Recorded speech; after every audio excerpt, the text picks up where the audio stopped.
All right, let's talk about the Cincinnati Bengals. Look, obviously, over the past couple weeks and really a couple months at this point, there's been a lot of news with what the Bengals are going to do with some of their veterans on the defensive side of the football. But lost in that hustle and the bustle is a draft steal emerging for Cincinnati. If you listen to the coaching staff and the front office, they think they've hit it out of the park with this young rookie. We'll get to that report and some very interesting data on the other side. But first, I'm Nick. That is Andrew, and this is Saturday Morning Inspection.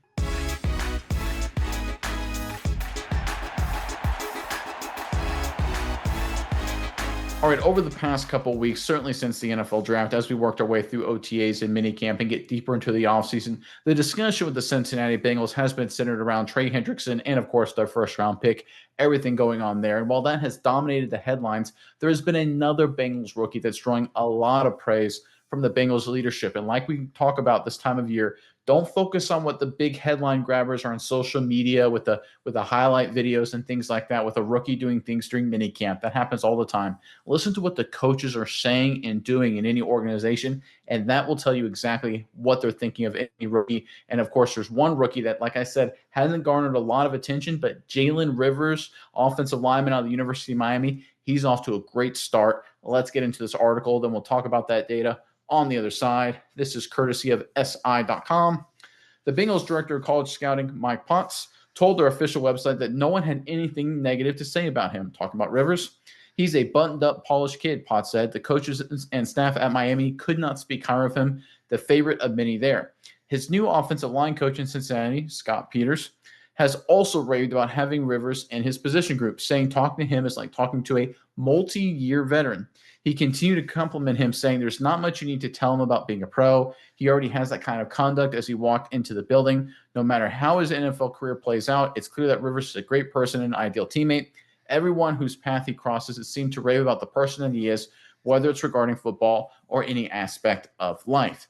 All right, so the fluff at the last couple sentences there, that's all well and good, but I want to go back to what Coach Peters is saying, talking about the fact that he's already being treating or acting like an NFL veteran, a multi-year veteran. He's been there before. This is a grown-up. This is a mature person. And if you look at the Bengals when it comes to the offensive line, they clearly, it doesn't have to be said, but we're going to say it anyway, have issues, certainly at the guard position. If you go back and look at their numbers last year, in fact, let's go ahead and pull it up, Miles, if you don't mind, on the screen so everyone can talk about it. This is the some pass blocking grades from 2024. We've got Alex Kappa, who, of course, is no longer there on the left. Cordell Volson, obviously, is returning last year on his deal there. Lucas Patrick signed a one-year deal from the Saints this offseason. You can see their numbers second from the left and then third from the left. You can see the Bengals' overall pass blocking grade right there on the right, second from the right. And there you can see the NFL average on the far right, just to put some context behind it. You can see the Bengals' pass blocking really below that NFL average. Kappa brought it down. Volson brought it down. Patrick is an upgrade over Kappa, but really not significantly. He's still performing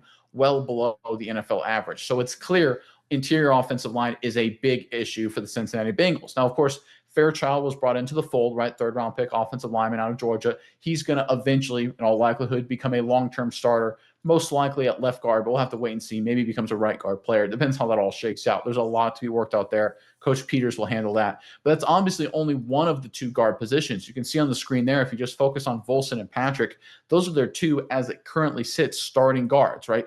They're below NFL average. That's not going to get it done when you've got a great offense, like certainly with the skill players and, of course, the quarterback. You need to have better than average pass protection, especially if you're trying to win titles. You can't hope to win championships with below average pass protection. You can't expect Joe Burrow to bail you out all the time. He's made a career out of doing it up to this point, but you have to give him some chance of success, certainly in terms of these big games, these big moments. And obviously they drafted Fairchild to be one of those long-term answers, but I think that's where Rivers can really come into play here. And this is a kid, even though he was drafted as a tackle out of Miami, has some experience at guard. Let's go into our next chart here to highlight what I'm talking about. We got a table here breaking down Jalen Rivers' snaps his past 3 seasons at the collegiate rank. So actually in 2022, he got all of his snaps at offensive guard, 0 snaps at offensive tackle. 2023, he moved out to tackle exclusively. There you can see all the snaps at offensive tackle. And then 2024, he kind of split his time between offensive tackle and offensive guard. So this is, well, there's 2 things to focus on here. You talk about a versatile, actually, I'll say 3 things. You're talking about a versatile player. Love to see that. Can play in, can play out, can move back and forth.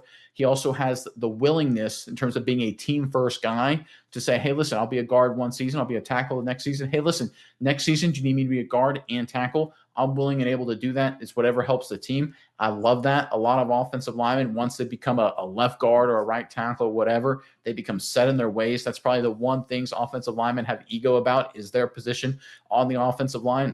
The fact that we got a kid here in Rivers who is ego-less. He's like, listen, I'll play wherever you want me to play. I just want to give the team a chance to win.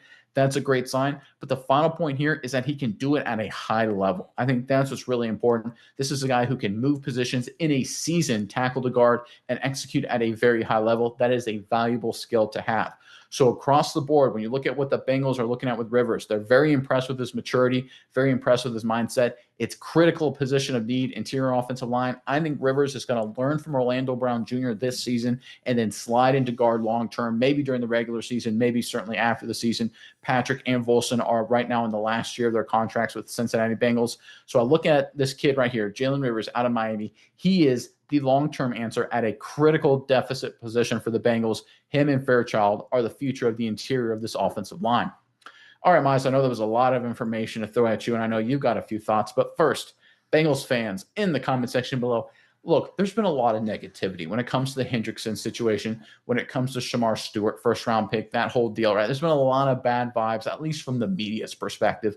But I really think there's a lot of positivity to focus on with this Bengals team. There's a lot of talent. I think when healthy, if they can figure out defense a little bit, figure out the O-line, they're clearly one of the best teams in the AFC. With that in mind, what game this upcoming season are you looking forward to more than any other? I'm sure there's a lot of early matchups that get you really excited. Maybe there's some other games you're planning to attend. Let us know what matchup you specifically are excited for the 2025 Cincinnati Bengals. Let us know in the comment section below. But Miles, that's more than enough for me. Let me hand it over to you right now. What are your thoughts on this and just everything with Cincinnati?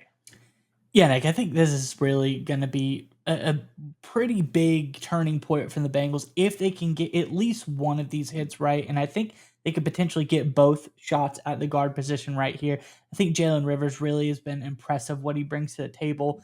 I think it just shows a lot. I like how they talk about the maturity. That guys early on saying he sounds like a multi-year veteran, a real pro's pro. They don't have to teach him too much about being a pro. He comes to work. He pays attention in meetings, takes the notes he needs to take, goes out, works hard.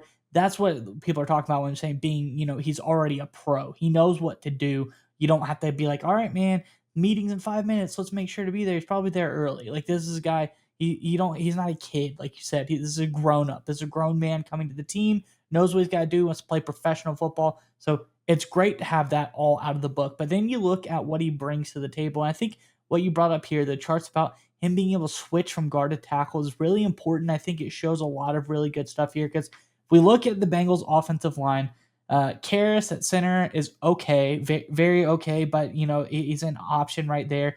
Orlando Brown Jr., I think he probably comes back up to par if you get some better guys around him. I don't think last year he hit a pretty low grade last year, but I think he'll probably come back to average around that 70 ish mark in his grades in the coming years. And then Amarius Mims at the other tackle.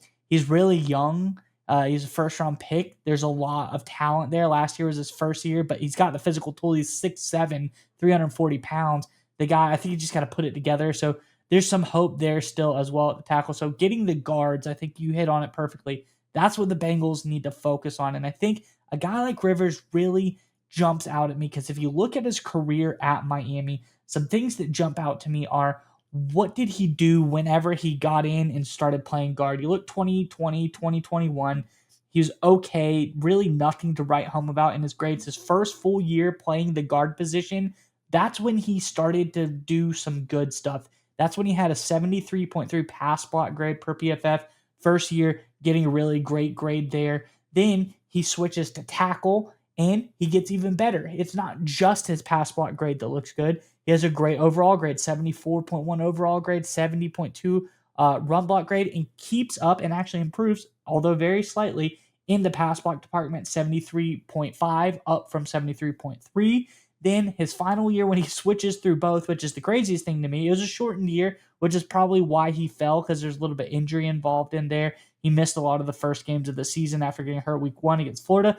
This is a guy, 78.8 pass block grade, 65.8 run blocking grade, and a 70.7 overall grade. So it's a guy who he did really great stuff while switching back and forth, basically splitting snaps evenly between left tackle and left guard position. And it was in the same game that he was switching back and forth. It's not even just like, okay, one game, he played 3 games in a row at guard, 3 games in a row at tackle. No, literally, if you look at his snaps, it's split almost evenly in the same games where he would switch from tackle to guard. It's absolutely bonkers. Those are some of his best grades. Against Syracuse, he had a 90.6 pass blocking grade, 43 snaps at left tackle, 28 snaps at left guard.